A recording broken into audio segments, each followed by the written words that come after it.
2 billion people without access to electricity. Oil supplies that are running out.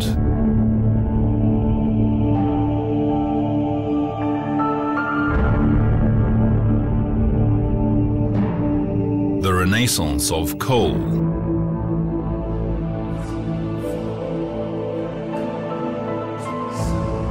The myth of the necessity of nuclear power.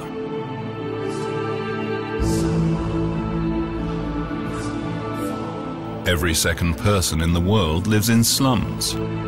Is our imagination equal to the task of breaking down these barriers? When I look at cities like Los Angeles, I can psychologically understand that people can hardly imagine that the huge amounts of energy that are used here can be replaced by renewable energy, and that it can be done in a short time. And even without emissions. I expect that in the future, coal will be still the backbone of the electricity generation. I can psychologically understand it, although the fact cannot be justified. We have to build each year 20 new nuclear power plants.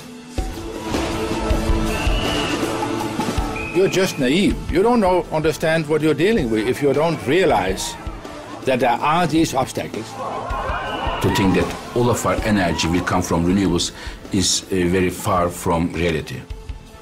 The uncertainty that this potential would suffice is just laughable. Always with the argument that it's not enough. And you create a bridge to keep doing something else for a few decades longer. The main thing is no renewable energy, because these renewable energies will trigger a structural change for the energy sector.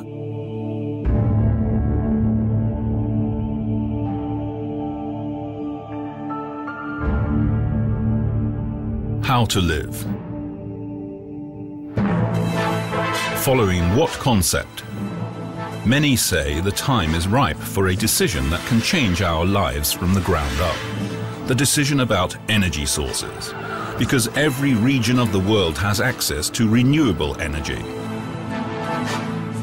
Solar, wind power, biosources, hydropower, geothermal energy, gratis, primary energy provided by nature, regional, decentral, more than 100%.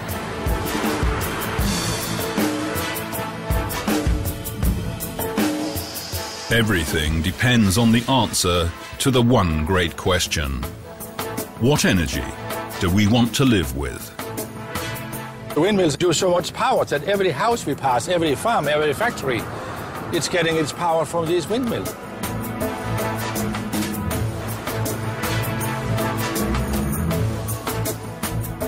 In Germany, they could forget about their 25 big coal stations if they built hundreds of these combined heat and power stations.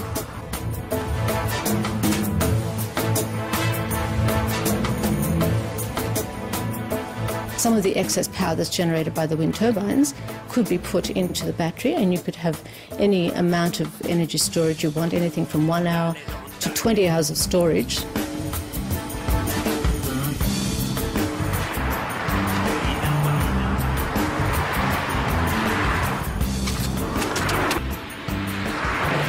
Well, the general idea is to really help drive forward the electric car revolution.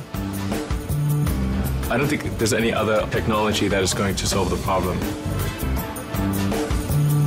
We actually do not have a car, we have a mobility concept.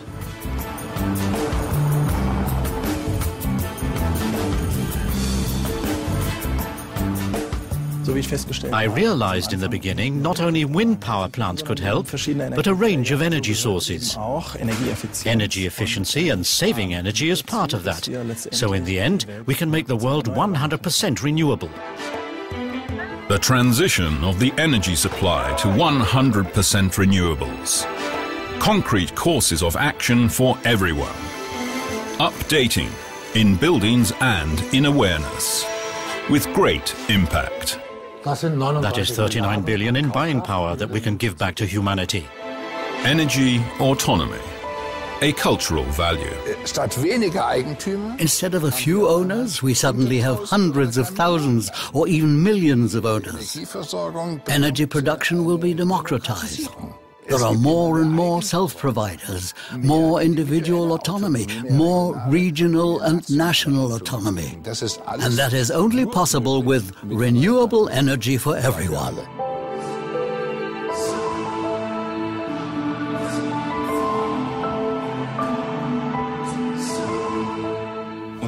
With this technology, we can revolutionize life in African villages.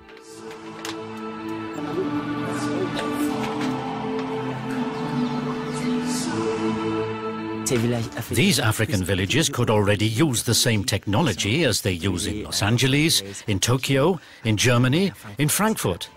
The same technology that is available for the whole world.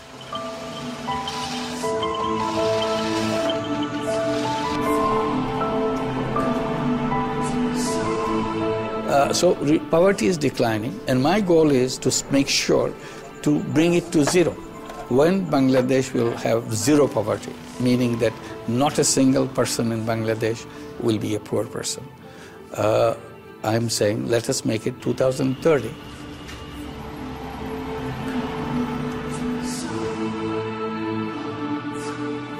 We believe in the next 3 to 5 years time, solar electricity will reach grid parity. Means the electricity price generated by solar will be similar or comparable to the electricity price you pay today.